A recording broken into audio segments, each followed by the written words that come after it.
আসসালামু আলাইকুম। একটা বিষয় হচ্ছে বাংলাদেশের প্রখ্যাত আলেম দ্বীন কারা নির্যাতিত আলেম হযরত মাওলানা রফিকুল ইসলাম মাদানী নেত্রকোনা। রফিকুল ইসলাম মাদানী নেত্রকোনা উনি ওনার চরিত্র ঠিক রাখার জন্য এবং তার ব্যক্তিগত কারণে সে দ্বিতীয় বিবাহ করেছে। এটা নিয়ে গোটা বাংলাদেশে সমালোচনার ঝড়। খুব অকথ্য ভাষায় সবাই গালিগালাজ করতেছে, নেটিজেন যারা তারা। কেন গালিগালাজ করবেন? গালিগালাজ করার কোনো ক্লু নাই, তারপরে গালিগালাজ করার পিছনে কারণ হচ্ছে সে একটা আলেম, দাড়ি টুপি একটা হুজুর মানুষ কেন দ্বিতীয় বিবাহ করবে, এটাই তাদের কাছে বিষয়, চুলকানির বিষয়।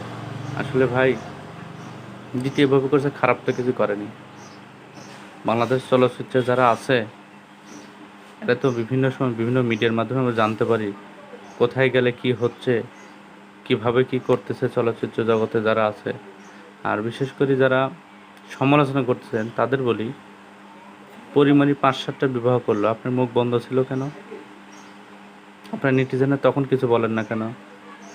পরিমাণই আলেম না, হুজুর না, এই জন্যে ল্যাংটা হয়ে চলতে পারে, ওর ল্যাংটা হয়ে আপনার সামনে আসতে পারে, এই জন্যে ল্যাংটা হয়ে আসতে পারবে না, আলেমরা নিষেধ করে, এই জন্য আলেমের দিয়ে সমালোচনা করেন।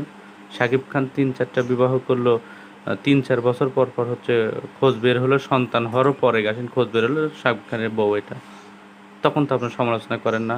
বিভিন্ন বাংলাদেশের চলচ্চিত্র জগতের বিভিন্ন নায়িকা গায়িকা কত প্রযোজকের সাথে কত কি করতেছে বিভিন্ন মিডিয়ার মাধ্যমে জানতে পারি, তখন তো আপনার চুলকায় না ভাই।